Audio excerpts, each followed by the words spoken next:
السلام علیکم رحمۃ اللہ وبرکاتہ۔ پیارے دوستو، آج ہم حضرت لوط علیہ السلام کا واقعہ بیان کرنے والے ہیں۔ برائے مہربانی اس ویڈیو کو آخر تک ضرور دیکھے گا تاکہ آپ کو سب کچھ اچھے سے سمجھ میں آ سکے۔ حضرت لوط علیہ السلام حضرت ابراہیم علیہ السلام کے بھتیجے ہیں۔ ان کا بچپن حضرت ابراہیم ہی کی نگرانی میں گزرا ہے۔ ان کا نشو و نما حضرت ابراہیم کی تربیت میں ہوئی ہے۔ حضرت لوط علیہ السلام اور ان کی بیوی حضرت ابراہیم کی ہجرت میں ہمیشہ ان کے ساتھ رہے، اور جب حضرت ابراہیم مصر میں تھے تو اس وقت بھی یہ ہم سفر تھے۔ مصر سے واپسی پر حضرت ابراہیم فلسطین میں آباد ہوئے اور حضرت لوط نے شرق اردن کے علاقے میں سکونت اختیار کی۔ اس علاقے میں دو مشہور بستیاں آباد تھی، سدوم اور عمورہ۔ حضرت لوط علیہ السلام نے جب شرق اردن کے علاقے میں سدوم آ کر قیام کیا تو دیکھا کہ یہاں کے باشندے فواحش اور معصیتوں میں اتنے پڑے ہوئے ہیں کہ دنیا میں کوئی برائی ایسی نہ تھی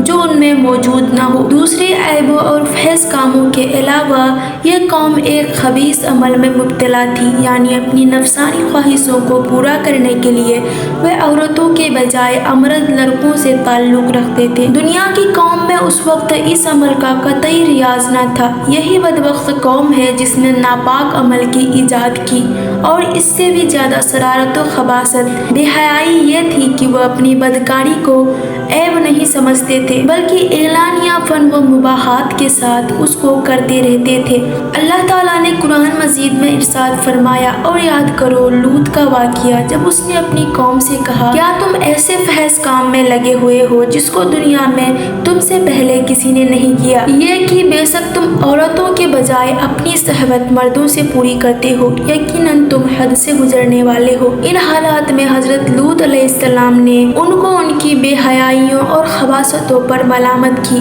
اور شرافت و طہارت کی زندگی کی رغبت دلائی اور نرمی کے ساتھ جو مسکین طریقے ہو سکتے تھے اس نے ان کو سمجھایا کہ پچھلی قوم کی بدعمالیوں کے نتیجے بتا کر عبرت دلائی، مگر ان پر بالکل اثر نہ ہوا اور وہ لوگ کہنے لگے۔ لوط کی قوم کا جواب اس کے سوا کچھ نہ تھا کہ وہ لوگ کہنے لگے، لوط اور اس کے خاندان کو اپنے شہر سے نکال دو، یہ بے شک بہت ہی پاک لوگ ہیں، بے شک یہ پاک لوگ ہیں۔ قوم لوط کا یہ مزاحیہ جملہ تھا، گویا حضرت لوط علیہ السلام اور ان کے خاندان پر طنز کرتے اور ان کا ٹٹھا اڑاتے تھے کہ وہ بڑے پاک باز ہیں، ان کا ہماری بستی میں کیا کام، یا مہربان نصیحت کرنے والے کی مہربان نصیحت سے گیجو گجب میں آ کر کہتے کہ اگر ہم ناپاک اور بے حیا ہیں اور وہ بڑے پاک باز ہیں تو ان کا ہماری بستی میں کیا واسطہ، ان کو یہاں سے نکالو۔ حضرت لوط علیہ السلام نے پھر ایک بار بڑی محفل میں ان کو نصیحت کی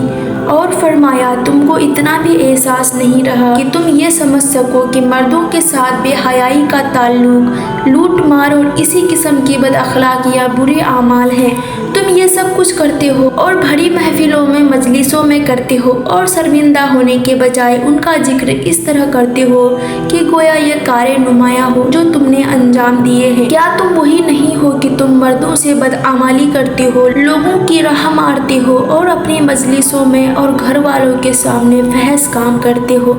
قوم نے اس نصیحت کو سنا تو غم و غصے سے تلملا اٹھی اور کہنے لگی، لوط بس یہ نصیحتیں اور عبرتیں ختم کر، اور اگر ہمارے ان اعمال سے تیرا خدا ناراض ہے تو وہ عذاب لا کر دکھا جس کا ذکر کر کے تو بار بار ہم کو ڈراتا رہتا ہے، اور اگر تو واقعی اپنے قول میں سچا ہے تو ہمارا اور تیرا فیصلہ ہو جانا ضروری ہے۔ بس لوط کی قوم کا جواب اس کے سوا کچھ نہ تھا، وہ کہنے لگے، تو ہمارے پاس اللہ کا عذاب لے آ اگر تو سچا ہے۔ ادھر یہ ہو رہا تھا اور دوسری طرف حضرت ابراہیم علیہ السلام کے ساتھ ایک واقعہ پیش آیا کہ حضرت ابراہیم جنگل میں سیر کر رہے تھے۔ انہوں نے دیکھا کہ 3 لوگ کھڑے ہیں۔ حضرت ابراہیم علیہ السلام بڑے متواضع اور مہمان نواز تھے،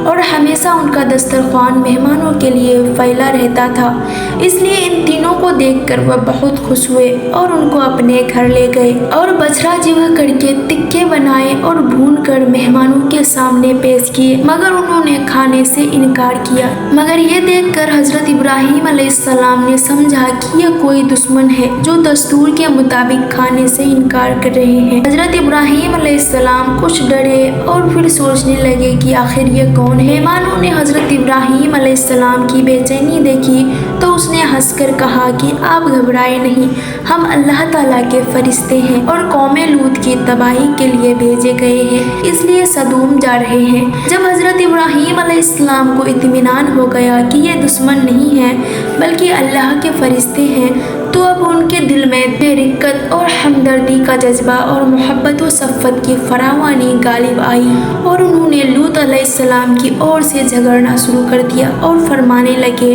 تم اس قوم کو کیسے برباد کرنے جا رہے ہو جس میں لوط علیہ السلام جیسا اللہ کا برگزیدہ نبی موجود ہے اور وہ میرا بھتیجا بھی ہے۔ فرشتوں نے کہا کہ ہم یہ سب کچھ جانتے ہیں، مگر اللہ کا یہ فیصلہ ہے کہ قوم لوط کو اپنی سرکشی، بد عملی، بے حیائی اور فحش والوں پر اصرار کی وجہ سے ضرور ہلاک کی جائے اور لوط اور اس کا خاندان اس عذاب سے محفوظ رہے گا۔ البتہ لوط علیہ السلام کی بیوی قوم کی ہدایت اور ان کے بد عملیوں اور بد عقیدیوں میں شرکت کی وجہ سے قوم لوط کے ساتھ عذاب پائے گی، گرچہ حضرت لوط علیہ السلام نے حق پہنچانے، بھلائی کا حکم دینے اور برائیوں سے منع کرنے کا قوم پر متعلق کچھ اثر نہ ہوا اور وہ اپنی بد اخلاقیوں سے ویسے ہی جمی رہی۔ حضرت لوط علیہ السلام نے یہاں تک غیرت دلائی کہ تم اس بات کو نہیں سوچتے ہو کہ میں رات دن جو اسلام اور سیدھے راستے کی دعوت اور پیغام کے لیے تمہارے ساتھ حیران و پریشان رہتا ہوں، کیا کبھی میں نے اس کوشش کا کوئی معاوضہ طلب کیا ہے؟ کیا کوئی اجرت مانگی ہے؟ نرج و نیاز کا طلبگار ہوا ہوں۔ میری نظروں میں تمہاری دینی و دنیاوی فلاح و سعادت اس کے سوا کچھ بھی نہیں، مگر تم ہو کہ ذرا بھی توجہ نہیں کرتے۔ مگر ان کے اندھیرے دلوں پر اس کہنے کی تنک بھر بھی اثر نہ ہوا اور وہ حضرت لوط علیہ السلام کو نکال دینے اور پتھر مار مار کر ہلاک کر دینے کی دھمکیاں دیتے رہے۔ جب نوبت یہاں تک آ پہنچی کہ ان کی بری قسمت نے کسی طرح اخلاقی زندگی پر آمادہ ہونے نہ دیا، تب ان کو بھی وہی پیش آیا جو اللہ کے بنائے ہوئے قانون و جزا کا یقینی تہمی فیصلہ ہے، یعنی بد کرداریوں اور اصرار کی سزا بربادی یا ہلاکت۔ غرض اللہ کے فرشتے حضرت ابراہیم علیہ السلام کے پاس سے روانہ ہو کر سدوم پہنچے اور حضرت لوط علیہ السلام کے یہاں مہمان ہوئے۔ یہ اپنی شکل و صورت میں حسین و خوبصورت اور عمر میں نوجوان لڑکوں کی شکل و صورت میں تھے۔ حضرت لوط علیہ السلام نے ان مہمانوں کو دیکھا تو گھبرا گئے اور ڈرے کہ بدبخت قوم میرے ان مہمانوں کے ساتھ کیا معاملہ کرے گی، کیونکہ ان کو ابھی تک یہ نہیں بتایا گیا تھا کہ یہ اللہ کے پاک فرشتے ہیں۔ ابھی حضرت لوط علیہ السلام اس حیث و بیس میں تھے کہ قوم کو خبر لگ گئی اور حضرت لوط علیہ السلام کے مکان پر چڑھ آئے اور مطالبہ کرنے لگے کہ تم اس کو ہمارے حوالے کرو۔ حضرت لوط علیہ السلام نے بہت سمجھایا اور کہا، کیا تم میں کوئی بھی سلیم الفطرت انسان نہیں ہے کہ وہ انسانیتوں کے برتے اور حق کو سمجھے؟ تم کیوں اس لعنت میں گرفتار ہو کر نفسانی خواہش کو پوری کرنے کے لیے فطری طریقہ چھوڑ کر اور حلال طریقوں سے عورت کو جیون ساتھی بنانے کی جگہ اس ملعون بے حیائی پر اتر آئے ہو؟ اے کاش میں رکن شدید کی زبردستی حمایت کر سکتا۔